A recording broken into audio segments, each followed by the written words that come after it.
যদি সুন্দর একটা মুখ পাইতাম, যদি সুন্দর একটা মন পাইতাম, সদর ঘাটের পানের খিলি তারে বানায়া খাওয়াইতাম।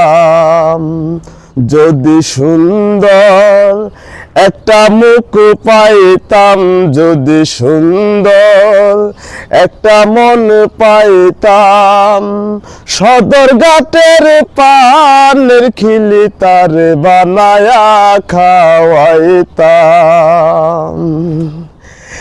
একদিন তারে পাইলে আমি দাসের পিরিত গাইতাম, আমি দাসের পিরিত গাইতাম, সদর ঘাটের পানের খিলি তারে বানায়া খাওয়াইতাম।